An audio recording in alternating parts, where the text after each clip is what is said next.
So last night I was contemplating the herb cinnamon twig and how I used to think about it, and I can only laugh because after 10 years in TCM and 5 years in classical, it's just, I am so grateful that I came across these pre-Han teachings and Toriyosha Maso and understand how these ancient formula structures, how they're used and how they're identified. Because when I looked at how to identify Gui Zhi cinnamon twig in TCM, it says to harmonize the yin and the wei, and then in classical they say it's used to harmonize the tai yang.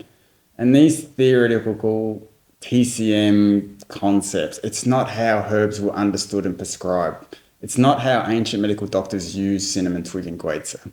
Because cinnamon twig always is identified by pulsations above the umbilicus. So not only can you identify when cinnamon twig is required, you know exactly what the dosage of cinnamon twig is required.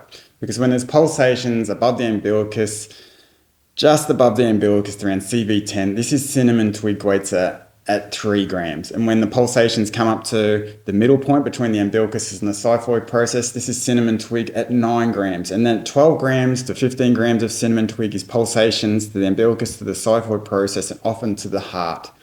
Because cinnamon twig is always identified by what they call counterflow. So it means there's pressure coming back up onto the heart. And when you have pressure on the heart, it increases the heart rate. And as soon as you increase the heart rate, what happens? You sweat. It's the same as when you exercise. When you exercise, the heart rate accelerates and the body sweats to slow the heart rate back down again. This is why it regulates sweating, because it takes the pressure off the heart. And as soon as you take the pressure off the heart, you stop sweating. The body has regulated.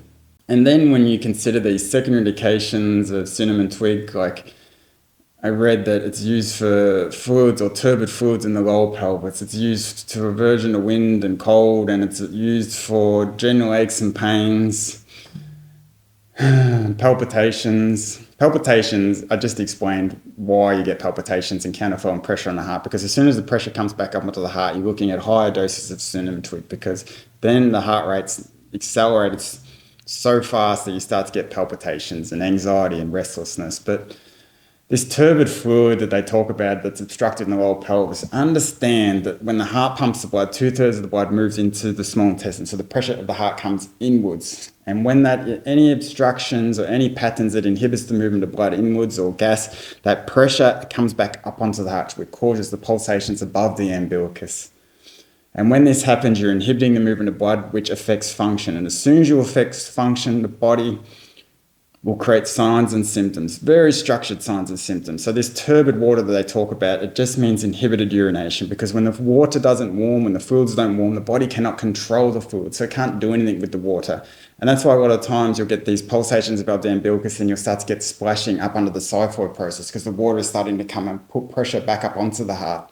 And as soon as you get that, you will get severe anxiety, you will get palpitations. But that is what happens when you get inhibited urination, because you're restoring function, restoring blood back to the lower pelvis, and the body can control the fluids. Because as soon as you warm the gas level, it warms the fluid depth. And then when you warm the fluid depth, it warms the blood. And this is the whole thing with cinnamon twig and general aches and pains, aversion to wind and cold, because as soon as you restore the function of blood from the heart to the small intestine, it warms the blood. So the small intestine always sits above 40 degrees. It warms the blood. And when you warm the blood, it causes the blood vessels to vasodilate. And the body needs to cool off that blood, which creates more movement and circulation to the extremities. And when that function is inhibited, the blood vessels are vasoconstricted because it's trying to contain the heat. And that's why you get general aches and pains, aversion to wind and cold. And then when you warm it, the blood vessels open, the surface warms in, the general aches and pains and the aversion to wind and cold just disappear. This is how cinnamon twig is identified. It's not harmonizing yin and wei. It's not harmonizing the tai yang. These are just crazy TCM concepts that people have thought to be true and clear, and this is how they explain this to a patient. If somebody explained to me that we're harmonizing the yin and the wei or the tai yang meridian, I would be absolutely confused. But then when I explain to a patient, do you feel the pulsations above the umbilicus? That pulsation is pressure on the heart. As soon as there's pressure on the heart, the body will sweat to slow the heart rate down. Do you know why you've got inhibited urination? Because there's pulsations above the umbilicus. It means the pressure from the heart to the small intestine to the lower pelvis is inhibited. We can't warm fluids properly. When fluids cool down, they do not move. They become immobile. Do you know why we get general aches and pains? Because feel those pulsations above the umbilicus, that's pressure back up into the heart. It means there's counterflow. There's not enough pressure moving back into the small intestine. When the small intestine cools down, the blood vessels vasoconstrict, so the blood vessels can't warm, they cannot vasodilate, they cannot warm the surface.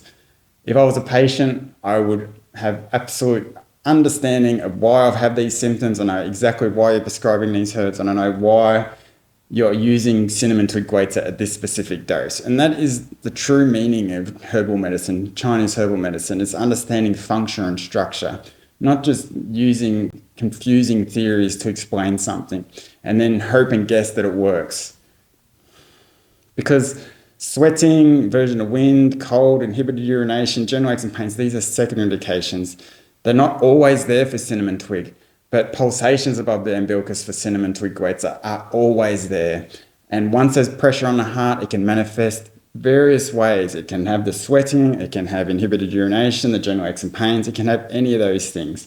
But just understand why it's there, the primary indications. This is why it's so important, because once you identify it, you know what structure is inhibited, you know what function we need to restore. You know, as soon as I give this herb at this dose, I know exactly what the treatment outcome is. And that's just a clear difference between TCM and classical Chinese herbal medicine.